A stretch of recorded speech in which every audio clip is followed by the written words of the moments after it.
Auschwitz foi o epicentro do genocídio nazista, mas muitas de suas atrocidades nunca chegaram a ser contadas.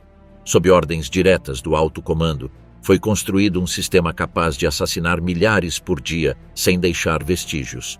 Tudo foi pensado, desde a chegada dos trens até a incineração dos corpos, passando por experimentos médicos, tortura e escravidão industrial. Durante anos, detalhes-chave foram ocultados, provas destruídas, testemunhas silenciadas, documentos classificados. O que aconteceu nos porões do Bloco 10, nas rampas de seleção ou nas fábricas de Monowitz não foi incluído nos relatórios oficiais. Que segredos os nazistas enterraram em Auschwitz antes de fugir? Que experimentos médicos os nazistas esconderam atrás dos muros de Auschwitz?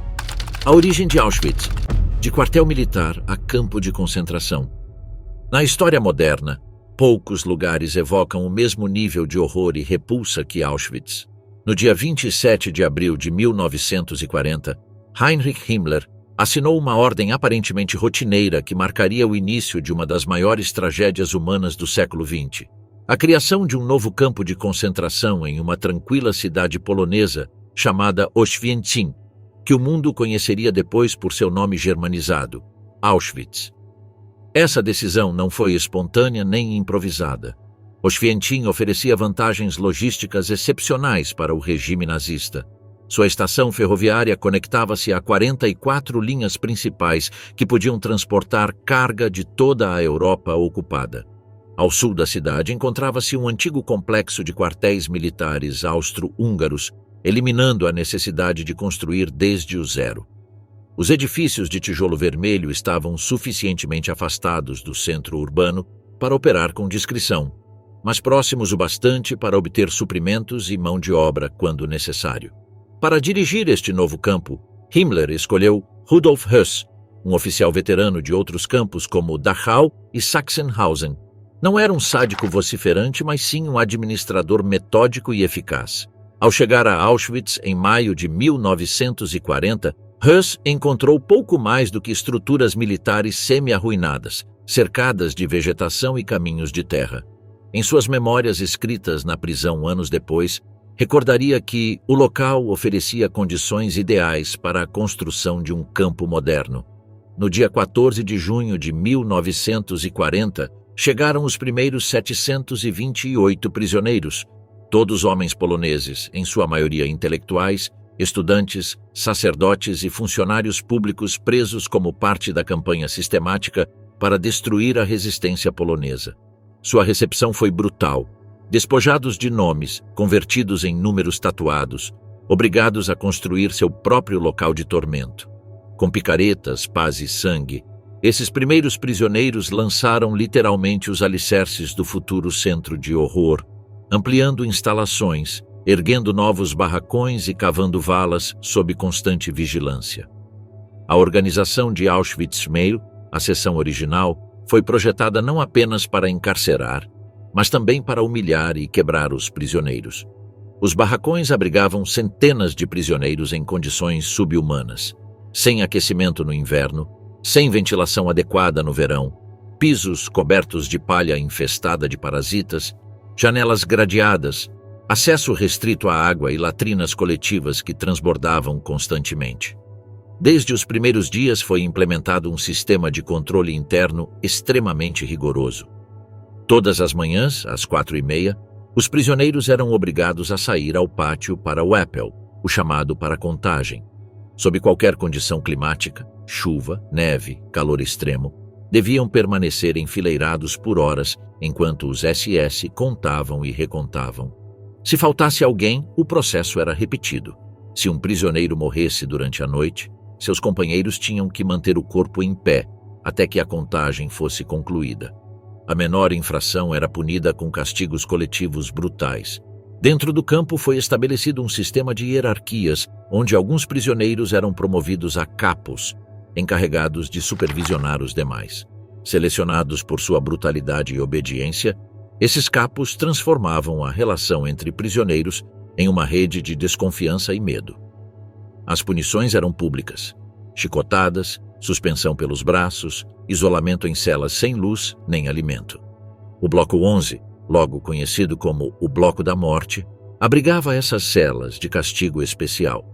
Para os vizinhos de Oświęcim, o campo era um lugar fechado e vigiado, de onde apenas rumores escapavam. Alguns trabalhadores locais eram contratados para tarefas externas, mas poucos sabiam o que realmente começava a ser gestado por trás daqueles muros de tijolo e arame farpado. No final de 1941, Auschwitz-Premie já não era um campo de concentração ordinário, mas sim uma instituição autônoma do terror. A expansão continuava a um ritmo acelerado. Novos blocos eram construídos, a capacidade de internamento aumentava e regras cada vez mais duras eram estabelecidas. O que começou como um complexo para abrigar inimigos do Reich havia se transformado no embrião de algo muito mais vasto e sinistro. Embora as câmaras de gás ainda não tivessem sido instaladas, a morte já era cotidiana em Auschwitz. As doenças, a fome, as surras e os fuzilamentos sumários matavam diariamente. As estatísticas oficiais registravam milhares de mortes por causas naturais, mas a realidade era muito diferente. Muitos dos primeiros prisioneiros poloneses simplesmente desapareciam, executados no pátio do Bloco 11 ou enviados ao hospital sem retorno. Em julho de 1941, Heinrich Himmler visitou Auschwitz e ordenou sua ampliação. O campo deveria triplicar sua capacidade e, além disso, deveria ser construído um novo recinto a cerca de 3 quilômetros de distância. Este novo campo, que seria conhecido como Auschwitz II-Birkenau, estava destinado a tornar-se o maior centro de extermínio da história. A escolha de Birkenau não foi casual. O terreno pantanoso e isolado permitiria ocultar melhor as operações. Além disso, sua proximidade às linhas ferroviárias facilitaria o transporte massivo de prisioneiros. Sob a supervisão do arquiteto SS Fritz Ertl, foi projetado um campo com capacidade para mais de 100 mil prisioneiros, com barracões pré-fabricados de madeira que mal ofereciam abrigo contra o clima extremo da Polônia. Os próprios prisioneiros de Auschwitz I foram obrigados a construir Birkenau. Em condições desumanas, trabalhando na lama congelada, sob chuva ou neve e com rações de fome, milhares morreram durante esta fase de construção. Para os nazistas, era simplesmente uma forma eficiente de resolver dois problemas: obter mão de obra gratuita e eliminar material humano gasto. Enquanto isso, na Conferência de Wannsee, realizada em janeiro de 1942, os altos escalões nazistas discutiam a solução final para a questão judaica. Foram tomadas decisões que transformariam definitivamente Auschwitz em algo mais do que um campo de concentração. Seria uma fábrica de morte industrial, projetada especificamente para o extermínio massivo e sistemático. Em março de 1942, começaram a chegar a Birkenau os primeiros transportes de judeus. O sistema de seleção foi implementado imediatamente. Ao descer do trem, um médico SS, frequentemente o infame Josef Mengele, decidia com um simples gesto quem viveria temporariamente como trabalhador escravo e quem seria enviado diretamente às câmaras de gás. À medida que 1942 avançava, o complexo Auschwitz-Birkenau crescia e se aperfeiçoava. Foram construídas rampas ferroviárias diretas, ampliadas as instalações de recepção e implementados sistemas para classificar e aproveitar os pertences das vítimas. Na gíria do campo, a área onde esses pertences eram classificados chamava-se Canadá, pela imagem daquele país como terra de abundância. Em 1943, Auschwitz havia se tornado uma operação monstruosamente eficiente. Os trens chegavam regularmente de toda a Europa: França, Holanda, Grécia, Itália, Hungria, Tchecoslováquia. O complexo já não era apenas um lugar de internamento, mas o centro nevrálgico de um genocídio industrializado. O que começou como um antigo quartel militar havia se transformado no epicentro de um dos crimes mais atrozes da história humana. Nesse ambiente de horror crescente, milhares de histórias individuais foram sepultadas, nomes substituídos por números, vidas reduzidas a cinzas, famílias inteiras apagadas sem deixar vestígios. O nascimento de Auschwitz foi o início do fim para milhões de pessoas, e o começo de um capítulo que a humanidade ainda luta para compreender em toda a sua magnitude. Birkenau, o centro de extermínio mais letal do Terceiro Reich. No início do Holocausto, os nazistas exterminavam através de fuzilamentos em massa, como faziam os Einsatzgruppen nos territórios soviéticos ocupados. No entanto, esse método apresentava problemas fundamentais. Era lento, exigia muitos recursos humanos e, surpreendentemente, afetava a moral dos próprios carrascos. Mesmo para os oficiais mais fanáticos, atirar diretamente em mulheres e crianças era psicologicamente perturbador. Era necessário algo diferente, uma técnica de assassinato que não fosse apenas mais rápida, mas que também reduzisse o impacto emocional em quem a executava. Em 1941, a guerra contra a União Soviética alterou os planos iniciais do regime nazista. A ideia original de deportar os judeus para territórios distantes, como Madagascar, foi descartada e a necessidade de uma solução final tornou-se mais urgente. Reinhard Heydrich, por ordem de Hitler, começou a elaborar um plano para deportar os judeus para o leste sob controle alemão. Esperava-se que a guerra contra os soviéticos durasse apenas algumas semanas, mas à medida que se prolongava, a solução final evoluiu para uma política de extermínio em massa. Auschwitz estava destinado a tornar-se o laboratório desta nova engenharia do genocídio. Rudolf Höss, sempre atento a melhorar a eficiência de seu campo, deparou-se com um problema logístico. As execuções em massa por fuzilamento eram lentas e visíveis. Ele precisava de um método mais discreto, mais rápido e que exigisse menos pessoal. A solução surgiu na forma de um pesticida chamado Zyklon B, originalmente utilizado para desinfetar barracões e eliminar piolhos.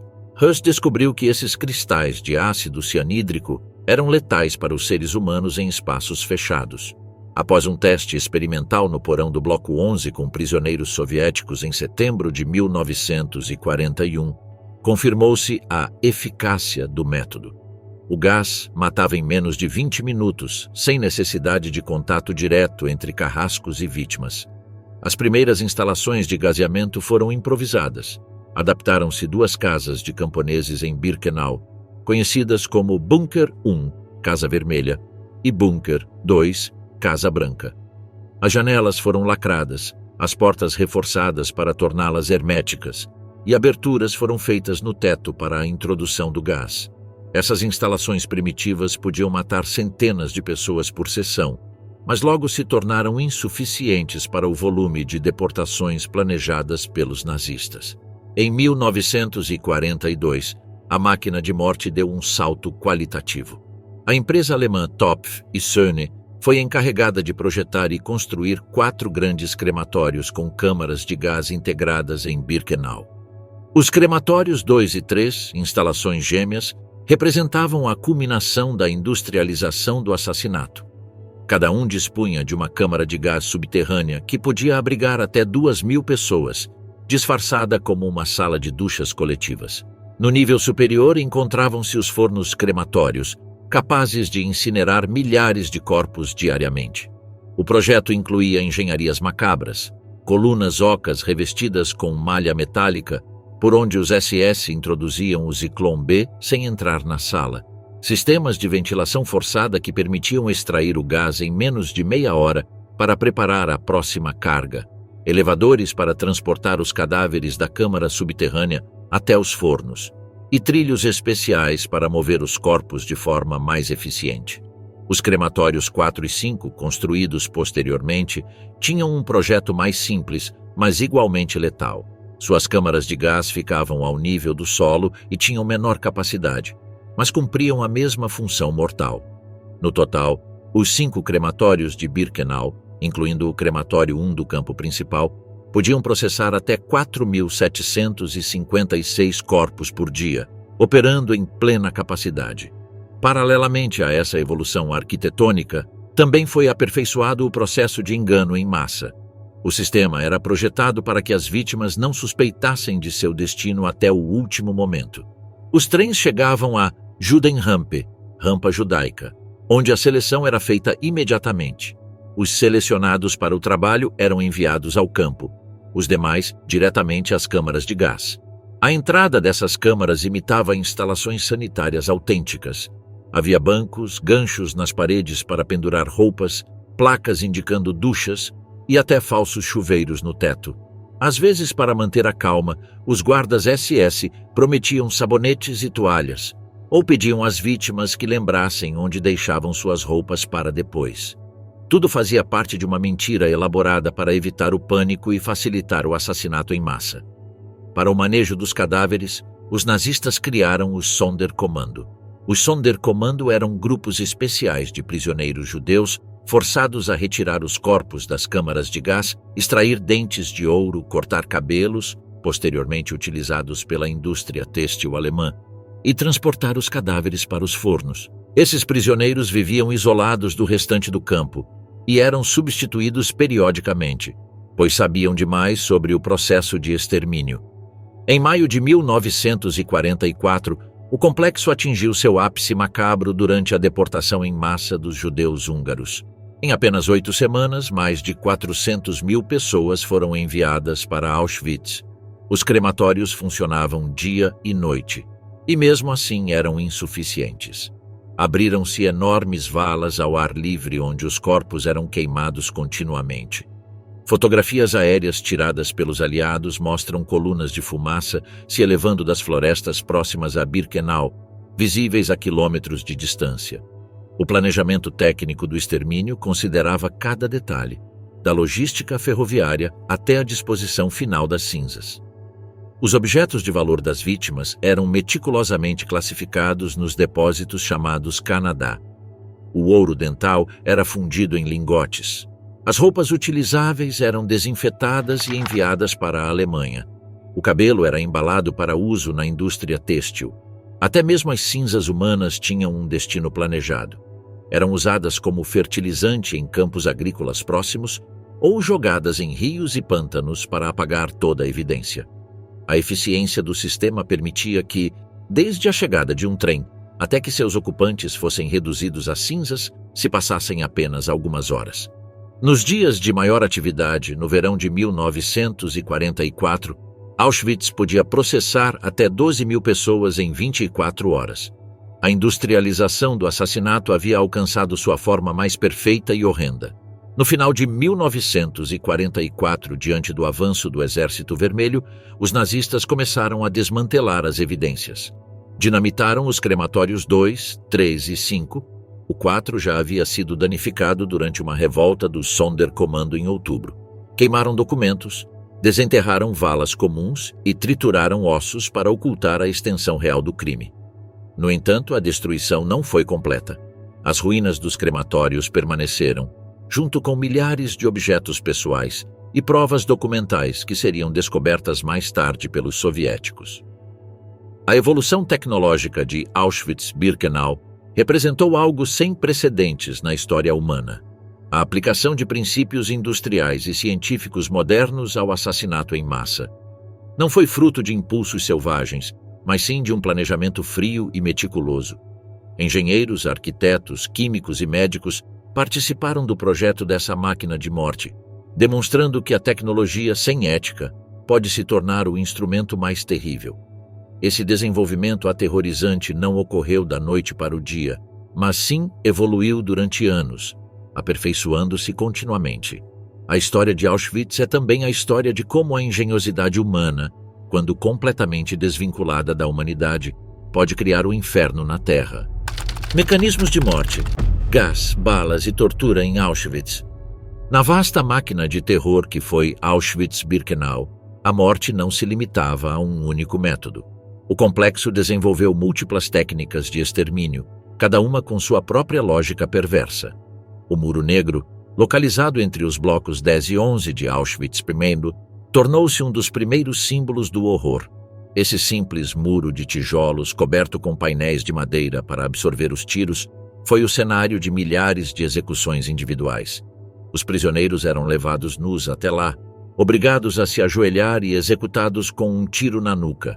O oficial da SS, Gerhard Palitsch, conhecido por sua pontaria, vangloriava-se de conseguir matar até 250 pessoas em um único dia sem desperdiçar balas.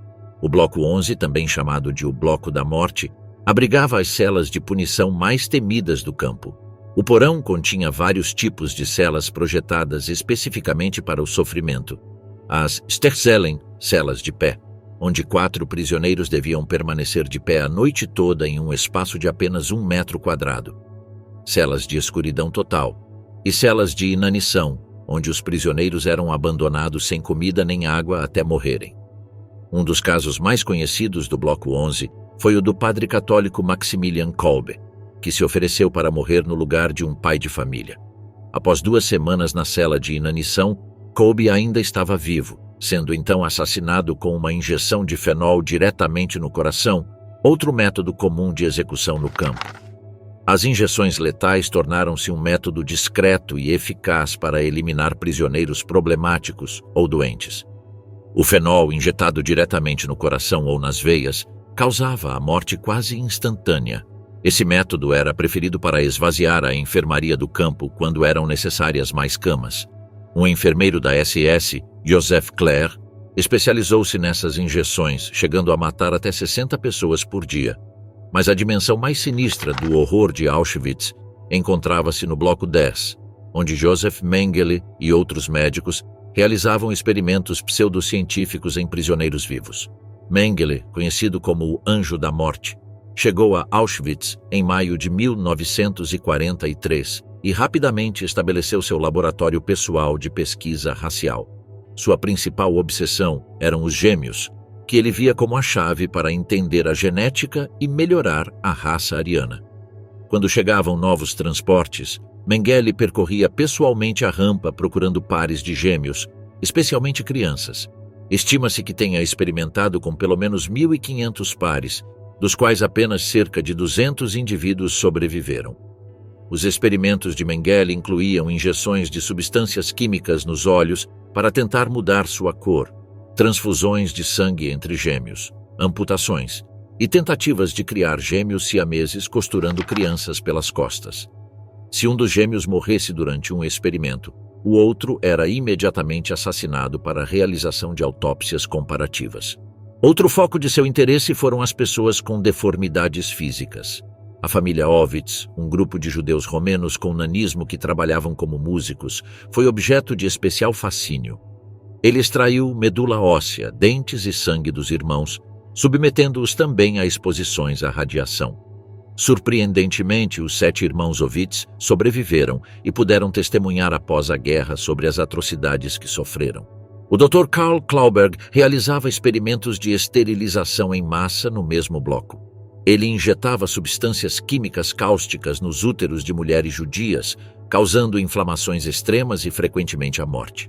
Seu objetivo era desenvolver um método econômico para esterilizar populações indesejáveis sem a necessidade de cirurgia. Em uma carta a Himmler, Klauberg afirmou que seu método permitiria esterilizar várias centenas, até 1.000 mulheres por dia. Enquanto isso, o Dr. Horst Schumann utilizava raios X em doses letais sobre os genitais de prisioneiros, especialmente ciganos, para estudar os efeitos da radiação na esterilidade. As vítimas desenvolviam queimaduras severas, tumores e muitas morriam devido à radiação. As que sobreviviam eram posteriormente castradas cirurgicamente para examinar os danos aos tecidos. Para aqueles prisioneiros que não morriam nas câmaras de gás ou por experimentos, existia a morte pelo trabalho. O regime laboral em Auschwitz foi projetado para destruir gradualmente o prisioneiro. Nas pedreiras de Auschwitz I, obrigavam-nos a carregar pedras de mais de 50 quilos escada acima por uma escadaria de 186 degraus. A expectativa de vida nesses comandos de trabalho era de semanas. Em Birkenau, o comando de drenagem trabalhava nos pântanos circundantes, com água até os joelhos, mesmo no inverno. O tifo, a disenteria e a pneumonia matavam aqueles que o esgotamento não consumia primeiro. Quando os prisioneiros adoeciam ou enfraqueciam demais, eram selecionados para as câmaras de gás em inspeções regulares. A tortura psicológica complementava o sofrimento físico. As seleções aleatórias mantinham os prisioneiros em constante terror. Nunca sabiam quando seriam enviados para as câmaras de gás por parecerem fracos ou doentes. A separação familiar, ver entes queridos morrerem, testemunhar atrocidades diárias e perder toda a dignidade humana destruíam a vontade de viver antes que o corpo cedesse. Auschwitz também serviu como centro de testes para métodos de execução em massa. Antes da adoção do Zyklon B, os nazistas experimentaram com monóxido de carbono, usado em outros campos como Belzec, explosivos e até venenos injetados em pães. Cada método era avaliado por sua eficiência, custo e impacto psicológico nos algozes. A fome foi outra forma de extermínio lento, mas eficaz. A dieta diária, de apenas 700 a 1.000 calorias, consistia em um líquido preto chamado café pela manhã, uma sopa rala de nabos ao meio-dia e 300 gramas de pão preto à noite. Os prisioneiros perdiam até 50% de seu peso corporal antes de sucumbirem à inanição ou a doenças relacionadas. Para as crianças, o horror era incompreensível. A maioria era enviada diretamente às câmaras de gás após a seleção inicial. Os poucos que sobreviviam, geralmente por parecerem fortes ou possuírem habilidades úteis, enfrentavam um mundo onde todos os referenciais normais da infância haviam desaparecido. Alguns trabalhavam como mensageiros ou assistentes, outros eram selecionados para os experimentos de Mengele. Nesse ambiente surreal, surgiu um fenômeno perturbador: a normalização do horror. Após semanas em Auschwitz, o impensável tornava-se rotina. Ver cadáveres empilhados a cada manhã, presenciar seleções, sentir o cheiro da fumaça dos crematórios, tudo era integrado a uma nova normalidade perversa que os prisioneiros precisavam aceitar para preservar sua sanidade imediata, embora essa adaptação frequentemente destruísse sua capacidade de readaptação caso sobrevivessem. Os métodos de morte em Auschwitz representaram a fusão perversa de tecnologia moderna e crueldade primitiva. Não foram atos descontrolados de violência, mas um sistema cientificamente projetado para desumanizar e exterminar. O legado desses métodos persiste como testemunho de até onde pode chegar o ser humano quando abandona completamente sua humanidade. A rotina do horror, trabalho forçado e sobrevivência no campo. A vida cotidiana em Auschwitz transcorria sob o signo de uma rotina especificamente projetada para desumanizar. Cada aspecto da existência diária, desde o despertar até o sono, tornava-se um instrumento adicional de tortura, humilhação e aniquilação espiritual. Esse regime diário de horror começava muito antes do amanhecer e terminava, para milhares, apenas com a morte. O dia começava brutalmente às 4h30 da madrugada, ao som estridente de um gongo metálico. Os prisioneiros tinham menos de 1 minuto para saltar de suas tarimbas, vestir seus uniformes listrados e se alinhar perfeitamente para o primeiro Appel, contagem do dia. Essa contagem matinal podia se prolongar por horas, especialmente no inverno, quando as temperaturas na Polônia chegavam a menos 20 graus Celsius. Os prisioneiros, muitos com roupas inadequadas e sapatos destruídos, permaneciam imóveis enquanto os SS os contavam e recontavam, buscando a mínima desculpa para impor castigos. O sistema de identificação dos prisioneiros refletia a obsessão nazista pela classificação racial e política. Cada recém-chegado recebia um número, substituindo seu nome, tatuado diretamente no antebraço esquerdo. Auschwitz foi o único campo a implementar este sistema de tatuagem. Além disso, era-lhe atribuído um triângulo colorido indicando sua categoria: vermelho para prisioneiros políticos, verde para criminosos, preto para associados, incluindo ciganos, rosa para homossexuais, roxo para testemunhas de Jeová e amarelo em forma de estrela de Davi para os judeus. Essa classificação visual permitia aos guardas identificar instantaneamente cada prisioneiro e aplicar tratamentos diferenciados conforme sua categoria. Após a contagem matinal, os prisioneiros recebiam o café da manhã, que consistia unicamente em meio litro de um líquido preto e amargo, eufemisticamente chamado de café. Sem valor nutritivo real, servia apenas para aquecer brevemente o corpo antes de enfrentar longas horas de trabalho forçado. Com esse escasso sustento, começava uma jornada laboral de 11 a 12 horas em condições extremas. Os comandos, unidades de trabalho, variavam em dureza, mas todos compartilhavam a mesma lógica destrutiva. Nas pedreiras de Auschwitz I, os prisioneiros tinham que extrair e transportar pedras enormes por uma escada de 186 degraus. Nos pântanos em torno de Birkenau, o comando de drenagem trabalhava com água até os joelhos mesmo no inverno. Nas fábricas de armamento, Os turnos intermináveis em condições insalubres provocavam colapsos constantes. A violência era onipresente durante as jornadas de trabalho. Os capos, prisioneiros designados como supervisores, batiam com paus, cacetetes e chicotes em qualquer um que demonstrasse sinais de fraqueza. A cota de produção era deliberadamente inatingível, justificando assim punições constantes. Um prisioneiro que colapsasse era chutado até se levantar ou, se não pudesse continuar, enviado diretamente para as câmaras de gás. Ao meio-dia, distribuía-se a refeição principal: 1 litro de sopa rala de nabos, ocasionalmente com algum pedaço de batata ou cenoura flutuando. A distribuição era tão caótica que frequentemente gerava brigas desesperadas. Quem recebia a porção do fundo do caldeirão podia se considerar afortunado por obter algo mais espesso, enquanto os que recebiam do topo mal conseguiam água morna. A sede era tão torturante quanto a fome. Beber água era estritamente controlado, e muitos recorriam a poças contaminadas, arriscando contrair doenças fatais como a disenteria. No verão, sob o sol escaldante, e no inverno, trabalhando em condições extremas, a desidratação matava silenciosamente tanto os prisioneiros quanto os espancamentos. Ao entardecer, ocorria o segundo Appel, tão exaustivo quanto o da manhã. Os prisioneiros tinham que permanecer firmes, independentemente de seu estado físico, enquanto se contabilizavam os vivos e os mortos do dia. Se alguém escapasse, a contagem podia durar a noite inteira, enquanto os demais permaneciam imóveis sob qualquer condição climática.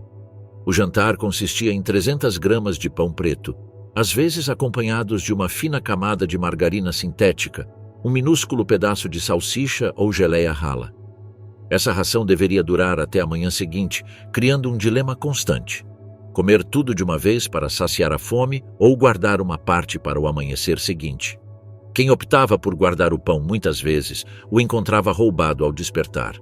Esse regime nutricional, que mal proporcionava entre 700 e 1.000 calorias diárias, foi projetado para provocar uma deterioração física gradual, mas inexorável.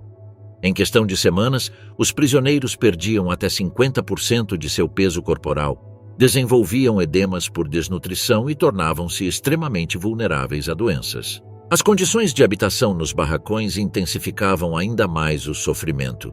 Em Birkenau, cada barracão, originalmente projetado para 52 cavalos, abrigava até 800 prisioneiros. As tarimbas de 3 níveis, sem colchões nem cobertores suficientes, obrigavam 5 ou 6 pessoas a dormir juntas em cada plataforma. A superlotação provocava constante transmissão de piolhos, percevejos e doenças infecciosas como o tifo, que causava epidemias mortais periodicamente. A falta de instalações sanitárias adequadas transformava as funções corporais básicas em experiências humilhantes. As latrinas coletivas, insuficientes para a população do campo, consistiam em longas fileiras de buracos sobre valas abertas, sem divisórias nem papel higiênico. Os prisioneiros dispunham de poucos minutos para usá-las, sob vigilância constante e zombarias dos guardas. À noite, um único balde servia para centenas de pessoas, transbordando invariavelmente e criando condições pestilentas. A higiene pessoal era praticamente impossível. Os lavabos consistiam em longos canais de cimento com torneiras que funcionavam de maneira irregular. O sabão era inexistente e os chuveiros coletivos, quando permitidos, aproximadamente uma vez por mês, transformavam-se em outra forma de humilhação. Os prisioneiros eram obrigados a se despir em grupo, submeter-se a inspeções e depois correr sob jatos de água gelada ou escaldante durante apenas alguns minutos. Para as mulheres, esta situação incluía tormentos adicionais. A interrupção imediata dos ciclos menstruais devido à desnutrição causava problemas de saúde específicos. As que chegavam grávidas enfrentavam morte certa, primeiro ocultando desesperadamente sua condição e depois, inevitavelmente, sendo enviadas às câmaras de gás ou submetidas a abortos forçados e experimentos. A estrutura social dentro do campo reproduzia deliberadamente divisões que fomentavam o conflito. No topo da pirâmide entre os prisioneiros estavam os capos alemães de Triângulo Verde, criminosos, seguidos pelos prisioneiros políticos não judeus. Os judeus invariavelmente ocupavam os degraus mais baixos, recebendo as piores tarefas, as rações mais escassas e os castigos mais severos. Essa hierarquia criava um sistema onde a sobrevivência individual frequentemente exigia a cumplicidade no sofrimento alheio. Alguns prisioneiros transformavam-se em muçulmanos, muselmaner, termo do campo para aqueles que haviam perdido toda a vontade de viver e vagavam como mortos-vivos, com olhar vazio, incapazes de se defender. Eram os primeiros selecionados para as câmaras de gás durante as inspeções periódicas. O impacto psicológico do regime diário era tão devastador quanto o físico. A perda da identidade começava com a substituição do nome por um número, continuava com o uniforme desumanizador e completava-se com humilhações constantes, ordens contraditórias, castigos arbitrários e a obrigação de presenciar execuções públicas destruíam qualquer senso de previsibilidade ou controle sobre o próprio destino. Os prisioneiros experimentavam o que os psicólogos posteriormente chamariam de desamparo aprendido. A convicção de que nada do que fizessem mudaria sua situação. Esse desespero conduzia à rendição mental, prelúdio da morte física.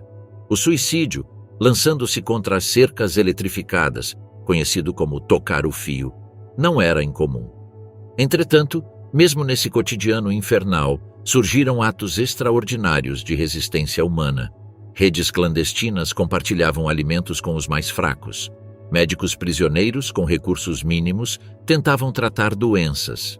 Sacerdotes e rabinos celebravam cerimônias secretas. Artistas desenhavam, músicos tocavam de memória, poetas recitavam versos. Manter a dignidade tornava-se um ato de rebelião.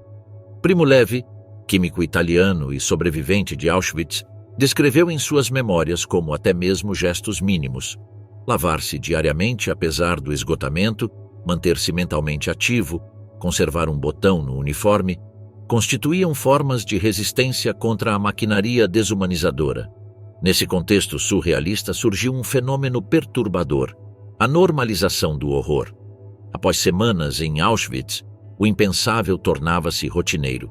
Ver cadáveres empilhados a cada manhã, presenciar seleções, sentir o cheiro dos crematórios, tudo integrava uma nova normalidade perversa que os prisioneiros eram forçados a aceitar para preservar sua sanidade imediata, embora essa adaptação frequentemente destruísse sua capacidade de readaptação caso sobrevivessem.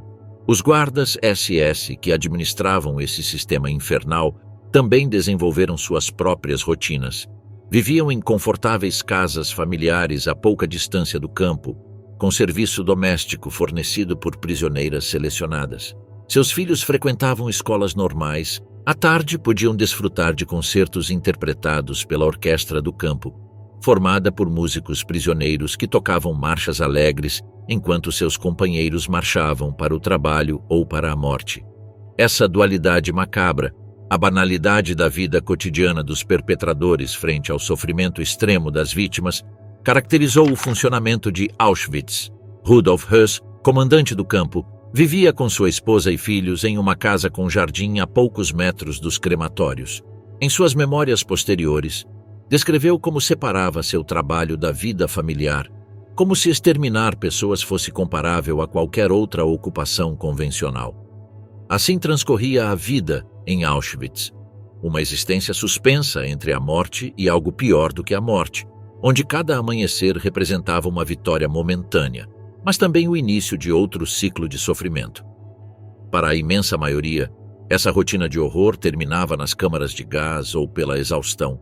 Para os poucos que sobreviveram, o inferno cotidiano deixaria cicatrizes indeléveis, não apenas em seus corpos, mas no mais profundo da sua compreensão sobre a natureza humana. Economia do genocídio. I.G. Farben e a escravidão industrial em Auschwitz. Auschwitz não foi apenas uma fábrica de morte. Foi também uma fábrica no sentido mais literal, um complexo industrial onde o sofrimento humano se transformava em matéria-prima para o lucro econômico. A apenas 5 quilômetros das câmaras de gás de Birkenau erguia-se Monowitz, Auschwitz III, uma planta industrial onde o conglomerado químico alemão I.G. Farben estabeleceu uma das alianças empresariais mais sombrias da história moderna. A I.G. Farben, Interessengemeinschaft Farbenindustrie AG, era um gigante formado em 1925 pela fusão de 6 empresas químicas alemãs, incluindo Bayer, BASF e Hoechst. Antes da guerra, controlava 90% da produção química alemã e era a 4ª maior corporação do mundo. Quando Hitler ascendeu ao poder, a IG Farben viu uma oportunidade para expandir sua influência. A empresa não apenas se adaptou ao regime nazista, mas integrou-se ativamente em seus objetivos ideológicos e militares. A decisão de construir uma planta em Auschwitz foi estratégica. Em 1940, a Alemanha enfrentava bloqueios comerciais que limitavam seu acesso à borracha natural, essencial para a maquinaria militar. A IG Farben havia desenvolvido um processo para produzir borracha sintética, Buna, a partir do carvão. Após avaliar várias localizações, os executivos escolheram Auschwitz por 3 vantagens decisivas: abundância de água do rio Sola, proximidade das minas de carvão da Silésia e, o mais importante, acesso ilimitado à mão de obra escrava do campo de concentração. O projeto recebeu o nome de Bunawerke e exigia um investimento inicial de 900 milhões de Reichsmarks, aproximadamente 250 milhões de dólares atuais. O acordo firmado entre a IG Farben e as SS em fevereiro de 1941 estipulava que a empresa pagaria entre 3 e 4 marcos diários por cada prisioneiro, dependendo de sua qualificação, uma fração do salário normal. Esses pagamentos iam diretamente para os cofres das SS, não para os trabalhadores, que apenas recebiam golpes e rações de fome. A construção de Monowitz começou em abril de 1941. Em julho daquele ano, já trabalhavam lá 1.300 prisioneiros. Um ano depois, o número subiu para 3.700. Em 1944, no auge de seu funcionamento, mais de 11.000 escravos trabalhavam simultaneamente na planta. As condições eram devastadoras. Jornadas de 12 horas, sem equipamentos de proteção, sob vigilância constante de guardas SS e capos particularmente brutais. Os prisioneiros construíam a fábrica com as próprias mãos, carregando materiais pesados, misturando cimento, levantando estruturas metálicas. O trabalho era realizado sob qualquer condição climática, do calor sufocante do verão às temperaturas abaixo de 0 no inverno. Aqueles que colapsavam de exaustão eram espancados até se levantarem ou, se incapazes de continuar, enviados de volta a Birkenau para serem gaseados. A taxa de mortalidade era tão alta que a IG Farben decidiu construir seu próprio subcampo para evitar o tempo de transporte entre Birkenau e a fábrica. Assim nasceu oficialmente Auschwitz III Monowitz, em outubro de 1942. Este campo contava com barracões, cercas de arame farpado e torres de vigilância, mas não possuía câmaras de gás próprias. Os selecionados eram enviados a Birkenau para serem exterminados. Era um sistema calculado onde os corpos humanos se transformavam em recursos descartáveis. Para a IG Farben, o modelo era de uma eficiência macabra. Quando um trabalhador morria, simplesmente solicitavam um substituto às SS. Não havia pagamento de indenizações, seguros médicos, pensões ou férias. Os doentes eram eliminados, não tratados. De uma perspectiva estritamente empresarial, representava a exploração laboral levada ao seu extremo mais perverso. Trabalhadores que podiam ser usados literalmente até a morte sem consequências econômicas negativas para a empresa. Os diretores da IG Farben conheciam perfeitamente as condições de seus empregados. Executivos como Otto Ambros, Fritz Termer e Heinrich Büttefisch visitavam regularmente a planta. Viam corpos esquálidos, uniformes listrados, espancamentos. Os escritórios administrativos da empresa tinham vista direta para as áreas de trabalho. Não podiam alegar ignorância, como tentariam fazer depois da guerra. O médico da planta, SS Hauptsturmführer Hans Wilhelm König, realizava seleções regulares para identificar os trabalhadores debilitados. Os marcados recebiam um círculo vermelho no uniforme, eram carregados em caminhões e enviados às câmaras de gás. O sistema era tão calculado que a IG Farben chegou a negociar com as SS para obter trabalhadores mais fortes e resistentes, especialmente aqueles com habilidades técnicas úteis para a produção. Paradoxalmente, a planta de Buna nunca chegou a produzir sequer 1 quilo de borracha sintética. Bombardeios aliados, problemas técnicos e a própria ineficiência do trabalho escravo atrasaram continuamente sua operação completa. No entanto, outras instalações da IG Farben funcionavam a pleno vapor, produzindo combustíveis sintéticos, materiais explosivos, gases venenosos e medicamentos para a Wehrmacht. Outra dimensão sombria da participação da IG Farben foi sua ligação com o Zyklon B. Embora não tenha sido desenvolvido originalmente como arma de extermínio, mas como pesticida, seu uso letal nas câmaras de gás conecta diretamente a empresa ao genocídio. A companhia Degesch, subsidiária controlada em 42,5% pela IG Farben, produzia o Zyklon B, utilizado em Auschwitz. Os executivos da Degesch sabiam perfeitamente o destino de seu produto, a ponto de modificar sua fórmula para eliminar o agente odorante de advertência originalmente incluído. A IG Farben não foi a única corporação a se beneficiar de Auschwitz. A Krupp estabeleceu oficinas de produção de artilharia. A Siemens utilizou trabalho escravo para fabricar componentes elétricos. A EG, Telefunken e dezenas de outras empresas alemãs menores participaram do sistema de exploração. Essas empresas faziam parte de um ecossistema econômico no qual o extermínio e a produção estavam perfeitamente integrados. A integração entre economia e genocídio também se manifestava na meticulosa recuperação dos pertences das vítimas. Na área conhecida como Canadá, malas, roupas, sapatos, óculos, próteses, joias e outros objetos pessoais dos deportados eram classificados metodicamente. O ouro dental extraído dos cadáveres era fundido em lingotes. O cabelo feminino era embalado e vendido para a indústria têxtil alemã para preenchimento de colchões e materiais de isolamento. Nada era desperdiçado. Essa exploração econômica do genocídio incluía também a apropriação de propriedades judaicas nos territórios ocupados. Empresas como a IG Farben adquiriram fábricas, maquinários e patentes a preços irrisórios através de processos de arianização.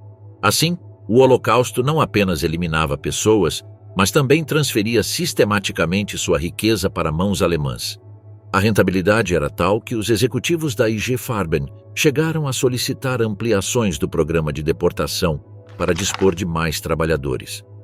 Em um memorando de abril de 1941, o diretor de construção da planta de Bunawerk solicitava especificamente aumentar a cota de prisioneiros e melhorar suas condições mínimas, não por humanidade, mas para manter a produtividade.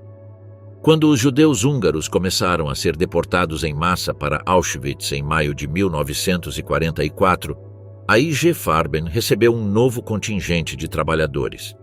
Àquela altura, a guerra já estava praticamente perdida para a Alemanha, mas a máquina de morte e exploração continuava funcionando com precisão burocrática. Mesmo quando os aliados bombardearam partes da planta de Monowitz em agosto de 1944, a produção prosseguiu em outras seções. Essa simbiose entre empresa privada e extermínio estatal levanta questões éticas fundamentais sobre a cumplicidade corporativa. A IG Farben não foi uma vítima das circunstâncias nem uma entidade coagida pelo regime nazista. Foi uma participante entusiasta que viu no Holocausto uma oportunidade de negócios. Seus executivos, formados em prestigiadas universidades, com doutorados e famílias respeitáveis, tomaram decisões conscientemente cruéis motivados pelo lucro econômico e avanço profissional.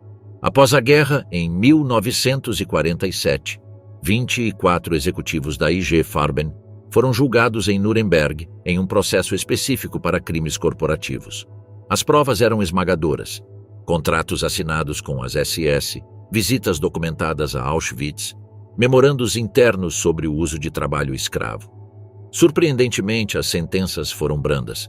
Apenas 13 foram condenados, com penas que variaram de 18 meses a 8 anos de prisão. A maioria seria libertada antecipadamente durante a Guerra Fria. As empresas sucessoras da IG Farben, que foi dissolvida pelos aliados em 1945, evitaram responsabilidades durante décadas. Bayer, BASF e Hoechst, atualmente parte da Sanofi, tornaram-se gigantes multinacionais sem realmente enfrentar seu passado. Apenas nos anos 1990, sob pressão de sobreviventes e organizações de direitos humanos, começaram a reconhecer seu papel no Holocausto e a estabelecer fundos de compensação para as vítimas. O caso da IG Farben, em Auschwitz, demonstra que o Holocausto não foi apenas um projeto ideológico ou político, mas também uma empreitada econômica onde corporações respeitáveis participaram ativamente. A eficiência industrial alemã, tão admirada mundialmente, foi aplicada aqui não apenas à produção, mas também ao extermínio humano. A mesma mentalidade que otimizava processos químicos também otimizava o sofrimento e a morte. Essa dimensão econômica do Holocausto foi frequentemente eclipsada pelo foco nos aspectos ideológicos ou militares. No entanto, compreender a cumplicidade empresarial é essencial para entender a magnitude do crime. O Holocausto não teria sido possível sem a participação ativa de engenheiros, químicos, contadores, administradores e executivos que colocaram seu conhecimento técnico a serviço do genocídio. Auschwitz, como empresa, nos obriga a reconsiderar a relação entre economia e ética. Quando o lucro se torna o único valor, quando a eficiência opera sem limites morais, quando os seres humanos são reduzidos a recursos em uma planilha, abre-se a porta para o abismo. IG Farben e Auschwitz representam o caso extremo dessa desumanização econômica, mas seus ecos ressoam em muitas práticas corporativas contemporâneas. A lição de Monowitz perdura como advertência. A civilização técnica e empresarial, sem fundamento ético, pode se tornar cúmplice das piores atrocidades. O horror nem sempre chega com uniformes e estandartes ideológicos. Às vezes chega com ternos elegantes, balanços financeiros e a fria lógica da maximização de lucros. O colapso do inferno, marchas da morte e libertação do campo. No verão de 1944, enquanto os exércitos soviéticos avançavam em direção à Polônia, a máquina de extermínio de Auschwitz atingia seu auge macabro. Paradoxalmente, à medida que a derrota alemã se tornava inevitável, o ritmo dos assassinatos acelerou. Entre maio e julho, mais de 400 mil judeus húngaros foram deportados para Auschwitz. Os crematórios funcionavam dia e noite, mas ainda assim eram insuficientes, obrigando os nazistas a queimar corpos em enormes valas a céu aberto. Em outubro, com a frente oriental se aproximando perigosamente, a administração da SS começou a planejar a evacuação e a ocultação de provas. As autoridades nazistas emitiram ordens estritas. Nenhum prisioneiro deveria cair vivo nas mãos soviéticas para evitar testemunhos sobre o que havia ocorrido. Heinrich Himmler, arquiteto do Holocausto, declarou explicitamente: "A solução final é nossa página de glória nunca escrita e nunca a ser escrita." O desmantelamento metódico do campo começou com a destruição de documentos administrativos. Milhares de registros foram queimados, embora felizmente os funcionários do campo não tivessem tempo de eliminar todos. Os Sonderkommando foram obrigados a exumar valas comuns, cremar os restos mortais, triturar ossos não consumidos pelo fogo e espalhar as cinzas em rios e pântanos próximos. A evidência física do genocídio deveria desaparecer completamente. Em novembro de 1944, Himmler ordenou a interrupção dos gaseamentos. Essa decisão não respondia a considerações humanitárias, mas sim a cálculos pragmáticos. Tentava estabelecer contatos com os aliados ocidentais para negociar uma paz separada, apresentando-se como um interlocutor razoável. As instalações começaram a ser desmanteladas. O crematório 4, danificado durante a revolta do Sonderkommando em outubro, não foi reparado. Os crematórios 2 e 3 foram parcialmente demolidos com explosivos em janeiro de 1945. Simultaneamente, iniciou-se o processo de evacuação dos prisioneiros que ainda conseguiam caminhar. Para evitar que fossem libertados pelos soviéticos, aproximadamente 60 mil internos foram forçados a abandonar o campo nas chamadas Marchas da Morte. A primeira grande evacuação começou em 18 de janeiro de 1945, apenas dias antes da chegada do Exército Vermelho. Colunas de prisioneiros emaciados, vestidos com uniformes listrados finos, foram conduzidos a pé para o oeste, sob o rigoroso inverno polonês. Essas marchas representaram o último círculo do inferno de Auschwitz. Com temperaturas que chegavam a menos 20 graus Celsius, sem comida adequada, sem calçados apropriados e sem abrigo, Milhares morreram de hipotermia, exaustão ou foram executados por guardas impacientes quando não conseguiam manter o ritmo.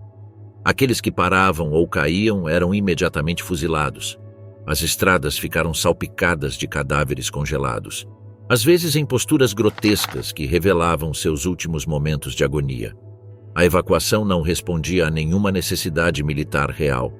Àquela altura, muitos prisioneiros estavam tão debilitados que dificilmente representavam ameaça ou valor como mão de obra. Sua morte era o único objetivo. Alguns guardas da SS, sabendo que seriam considerados criminosos de guerra após o conflito, demonstraram especial crueldade, transformando as marchas em oportunidades de exercer violência gratuita.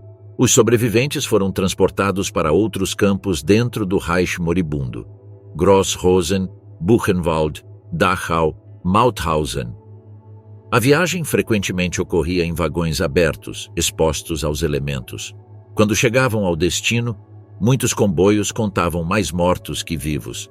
Estima-se que pelo menos 15.000 pessoas pereceram durante essas evacuações, um último tributo sangrento ao sistema de campos de concentração nazista. Enquanto a maioria dos prisioneiros era evacuada, aproximadamente 7.000 foram deixados para trás em Auschwitz. Eram os mais enfermos, os moribundos, aqueles incapazes de caminhar. Segundo o plano original, deveriam ser executados antes da retirada final da SS, mas a rapidez do avanço soviético impediu a realização desse último crime. Os guardas fugiram precipitadamente, abandonando esses Muselmann, como eram chamados no jargão do campo os prisioneiros reduzidos a esqueletos ambulantes, à própria sorte.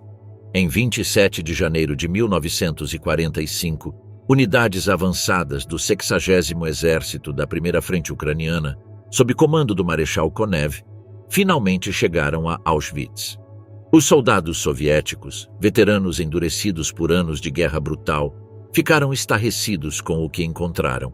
Como recordaria anos depois a tenente Elizaveta Grigorieva, tínhamos visto muitos horrores, mas aquilo estava além da compreensão humana. As primeiras unidades soviéticas encontraram 648 cadáveres abandonados, onde tinham caído nos últimos dias. Nos barracões, mais de 7.000 prisioneiros vivos, mas em condições críticas, jaziam, muitos demasiado fracos até mesmo para se mover.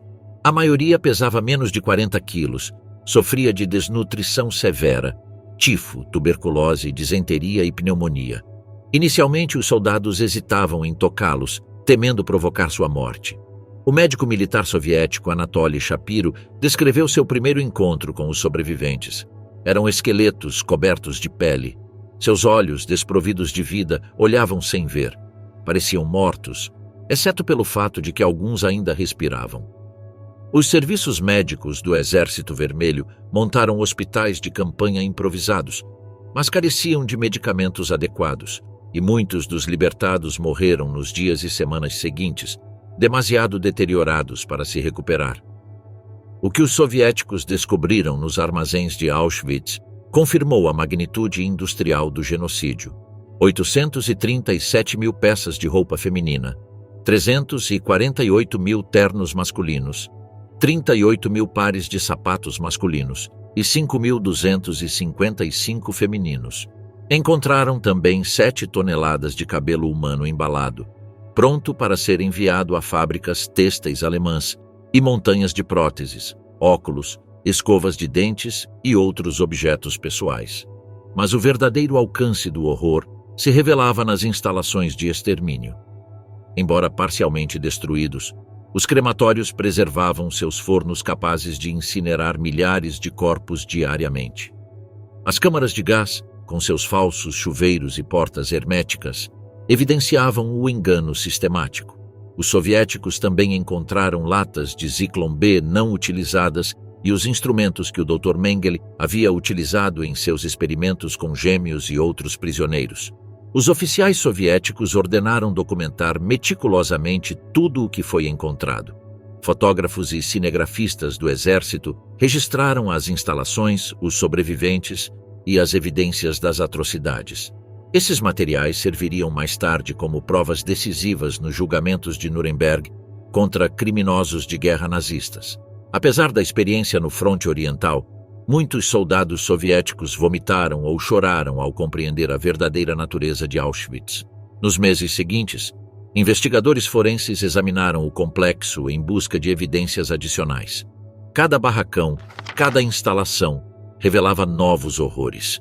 No bloco 10, onde Mengele realizava seus experimentos, foram encontrados frascos com órgãos humanos, amostras biológicas etiquetadas e documentação detalhada de procedimentos atrozes. No bloco 11, as celas de castigo ainda preservavam inscrições desesperadas de prisioneiros condenados.